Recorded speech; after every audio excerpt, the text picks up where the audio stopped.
Welcome to this episode of Chattin with Staxx. I'm your host, Bill Staxx, and today I got David Brooks. G'day, What's Bill. good? How are you?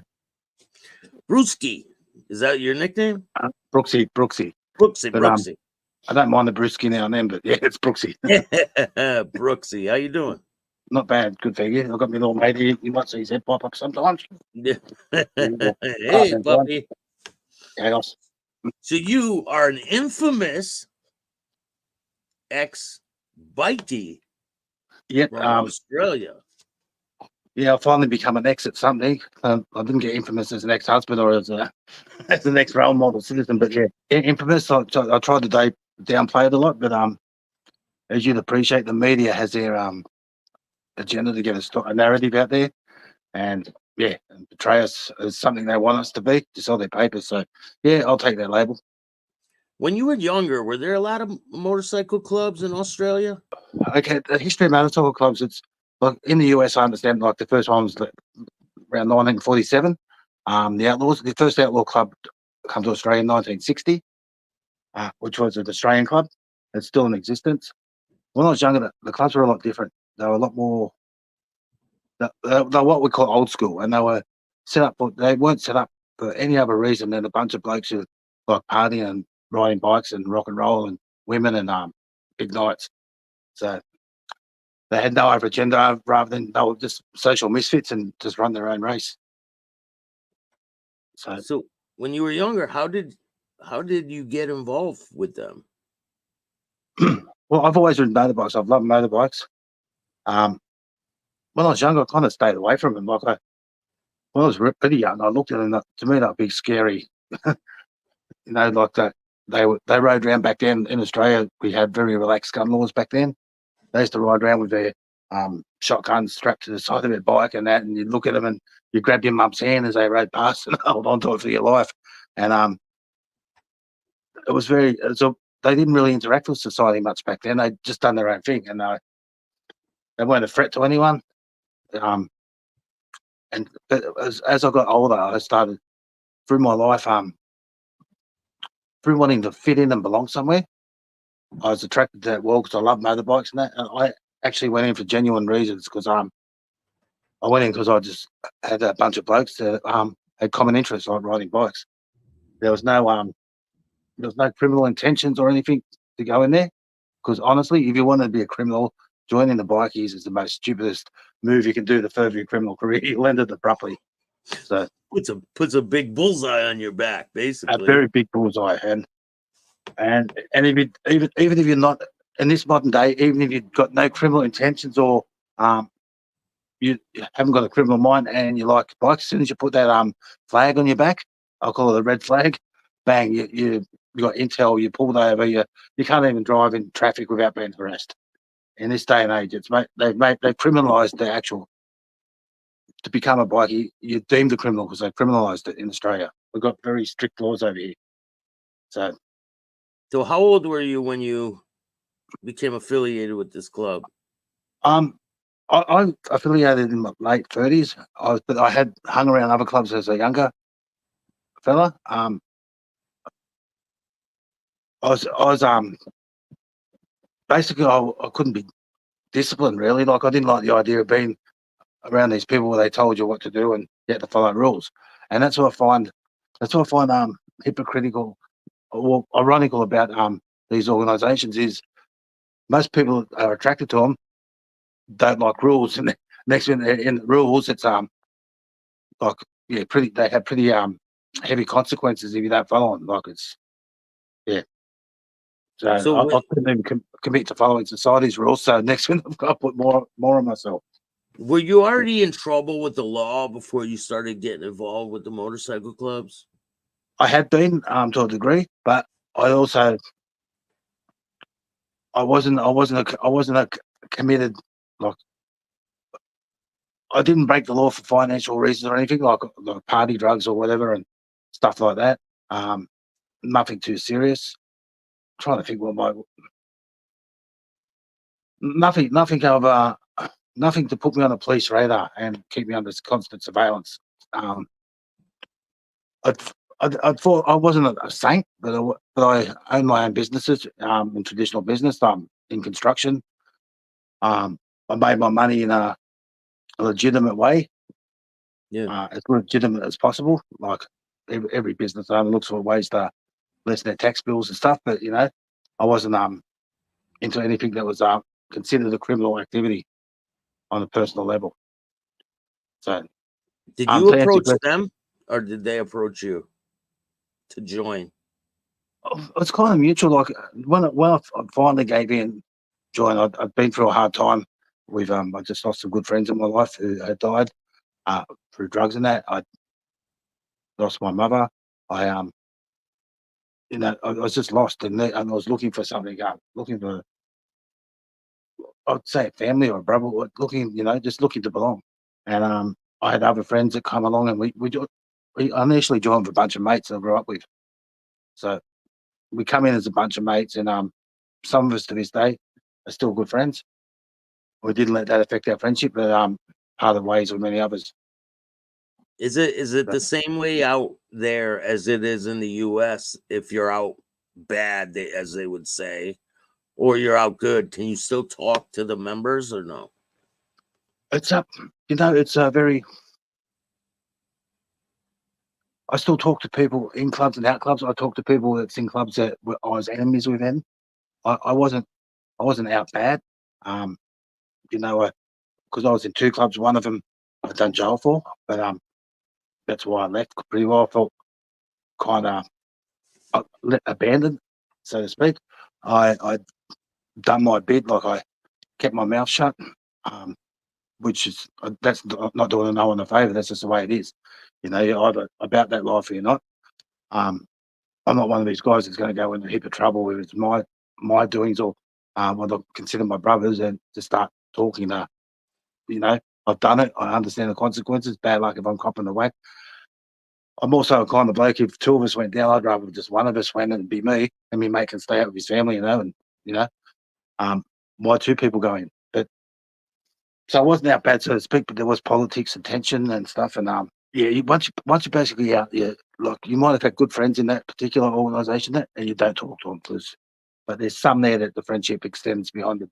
So the ones that become your friends, they are called friends rather than brothers. They're the ones that I still talk to, and that transcends anything that we'd subscribe to. Friendship. It was a real friendship that we developed. So what was it like? Did you prospect? You prospected, right? Yeah, I did, and it was a very quick period for me. One of them, and once I'd done that with one club, it was basically pre-qualifying me for another, which is kind of wrong. But I done hard yards doing it. Like I didn't get the shortcut, but I done because I put in a lot of work. I dedicated myself and went through it quickly. So, and what's it like when you get your patch? Oh, the feeling is unbelievable. It's like it's really hard to explain. Like you've worked for that. That's if you like old school and actually value that patch. Some people just see it as a ticket to being an arsehole.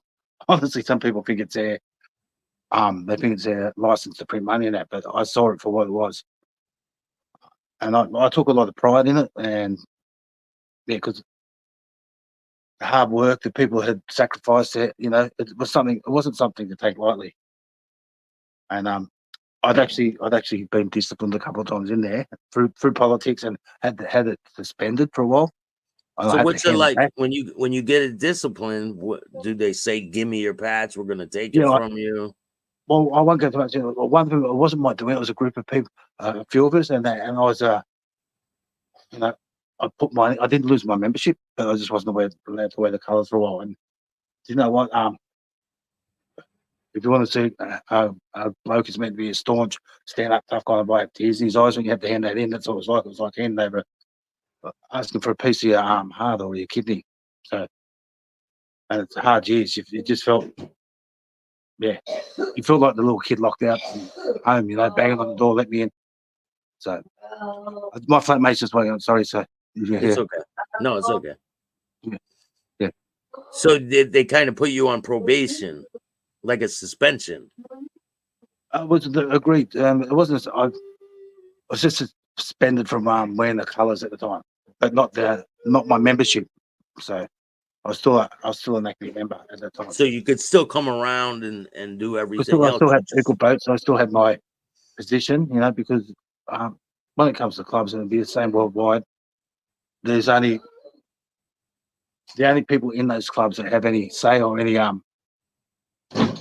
authority are members. The prospects and nominees, nothing they can't speak up on club business. And I still have my position to have my say, which but you still feel like it's a disappointment. It's a hard thing to do. Yeah. So but I laid them down for the greater good of a couple of us. It was just a situation at the time where it's more politics rather than we done something wrong. And I was the nominated designated driver of the punishment. You know what I mean? Like the great day. Yeah. So now, after you get your patch, is there a Yep. lot of law enforcement harassing you and things? And can you walk me through a situation? Honestly, this is one of the biggest problems these days with in this country. The amount of when you're seen associating with that club or just affiliating, okay, if a member dies or something and there's funerals, you all go to the funeral, you got all your law enforcement around there. They're taking every registration that goes there, pictures of every person that comes in and out. They have got roadblocks getting your license details off you, and it all goes on the database. And trust me, once it's on there, it's nationwide, and it even goes further. Your name will be down with Interpol. For example, I would have loved to jump on a plane, come over and interview with you in person. I won't get entry into the US forever, because I've got felonies that you call over there, indictable offences and stuff, and because of my affiliations, I'd get to that airport and they'd take me off and send me straight back if I was lucky. Yeah. If I was unlucky, I'd be in Guantanamo Bay sitting there with Al Qaeda and that. What terrorist cell are you with? Oh, just the Aussie bikie, mate. Especially you when they said you taunted the police. We're gonna get into that. Yeah. Yeah. Yeah, that was after years of their harassment and that I just had my little. I done it quite deliberately. I didn't do it to be a smart ass, but do you want to get into it now? No, we'll get into it Yeah. in a little bit. So so during the funerals you're getting harassed and stuff like that. Are they pulling you over on a daily basis? Are they following you around? Okay, well,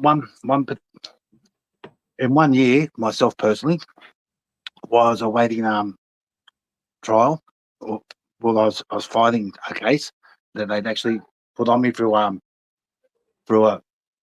like a undercover operation, like a controlled operation they call it, which involved UCs, undercover detectives, and also CIs, confidential informants, and that.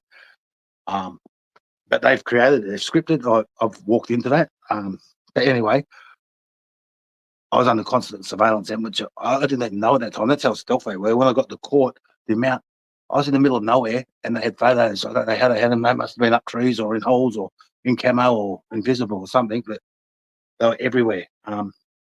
But with us at funerals, they're highly visible. They're there at the entrance of the cemetery. They make no secret. It's intimidation tactic. It's they'll pull you over if you're on the club run. They'll do a roadblock and no one can go through on their bike.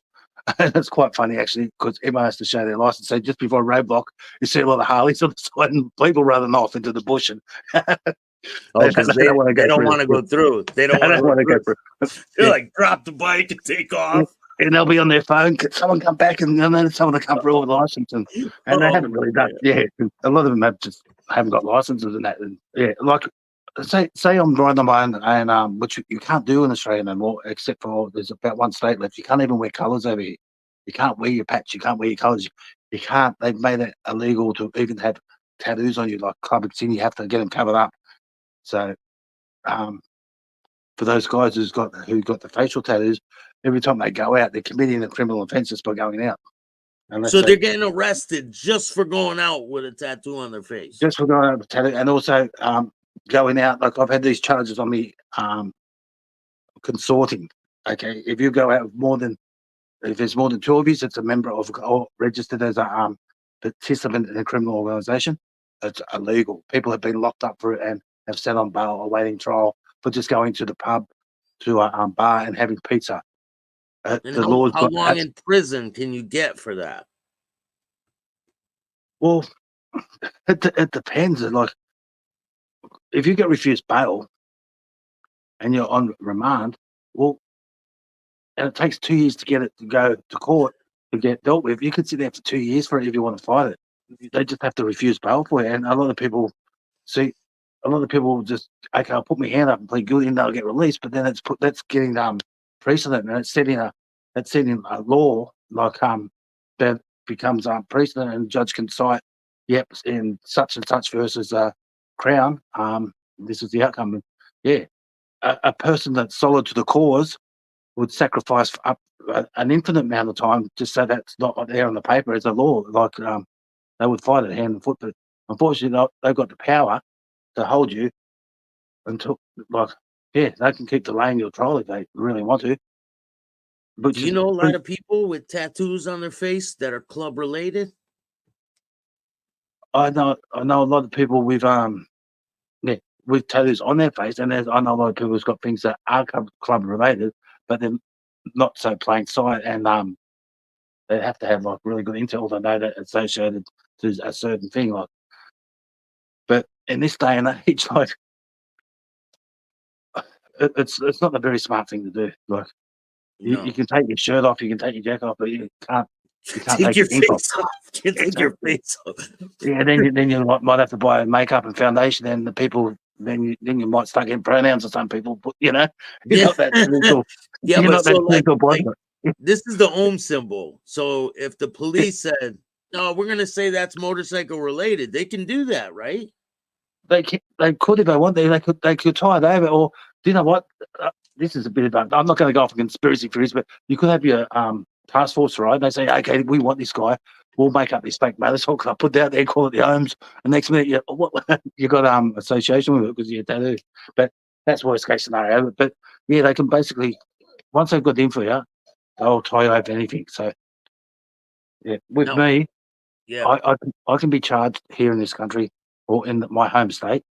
I can have my house raided by police with no warrant.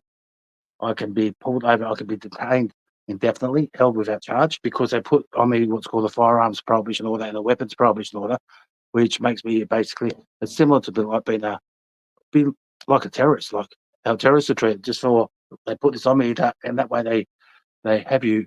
One of the papers made this thing on me saying gangsters on chains for life or something. Like, it was insane, and it is. It's a way of you can't get a minute's peace, and they do enforce it. Like, they raided my house that many times looking for these things that weren't there.